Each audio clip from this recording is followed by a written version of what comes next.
Hi guys, this is my second video regarding gold.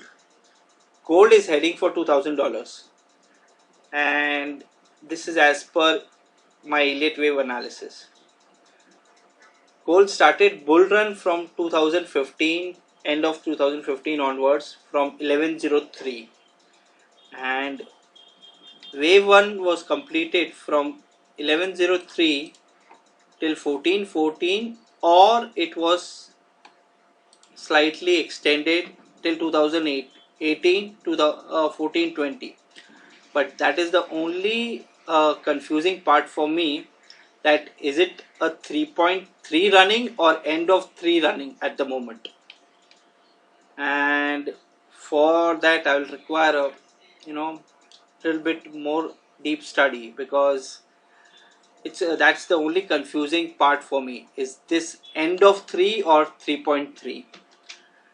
Let's suppose if it is end of 3, even in that scenario it will go towards 1700, and these are my counts. I'll write it down here also.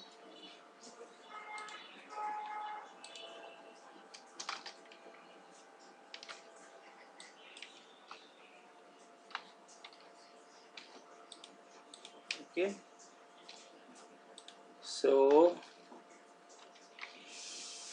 let's suppose we go with the slightly what do you say, cautious view, not being very bullish, that this is end of 3, and so in that, even in that scenario we will see 1700, which is very near. At the moment it is trading at 1640.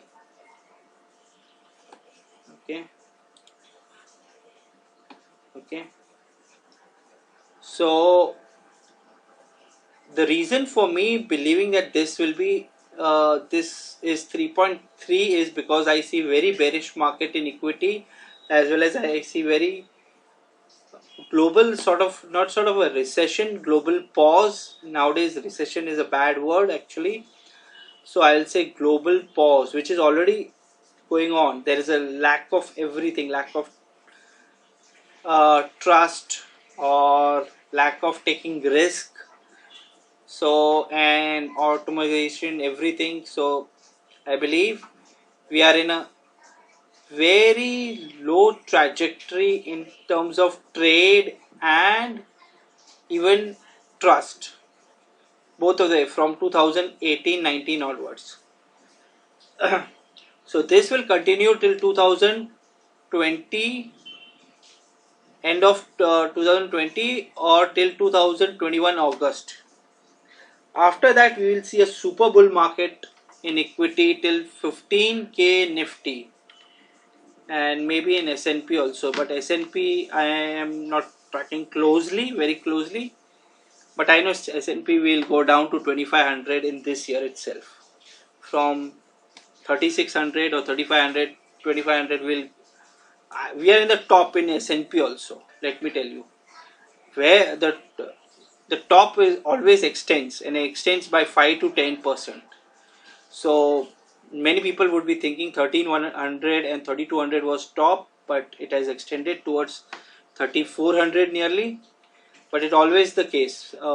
Extension is always 5 to 10%, and the fall is then much deeper, from 20 to 30. It goes to till 30%. So I feel we will see 2,500 in S&P also. Now it comes before US election, after US election, that nobody can tell. Okay, maybe it will go WXY or ABC correction. So if ABC 3,500 to 3,000, again 3,300, and then 2,500, like that. So the correction pattern is always complex in nature, and some very rarely it's simple in nature. Okay, so this is my view regarding gold. I'll be creating more videos on gold, S&P, Nifty, and Elliott wave. Uh, Wait a minute. Let me put this here so that you all can see it properly. This is little bit constraint view. This can be 3.3 instead of 3.5. So even in this scenario, 1700 is short, and from 1700 we will see a correction. In the case of 3.3 we will see a correction of 150 points, and in case of 3 we might see a bigger correction, more than 200 points. But from there we'll see $2,000 no matter what. It can be an extension of 5. 5 can extend as big as 1 and 3 added. So just make sure that y'all don't short gold, or y'all just don't think that this is the top. There are many more tops coming in gold, because this is the very bearish year for equity as well as global market, and it's a most uncertain year. From last 3-4 years, this is the most uncertain year. That's why it has started with this coronavirus, and maybe there can be like lot of issues. Already one before coronavirus there was a US and Iran issue. So this is just a start of uncertainty, and there can be many more uncertainty, and that is a bullish sign for gold as well as silver. Silver, it's difficult to predict, but gold is much more easier since it is more traded and it is less volatile. So thanks a lot, and please like, share and subscribe. I hope you're liking my video, and please share with as many friends, colleagues or whoever you think is right. Thank you.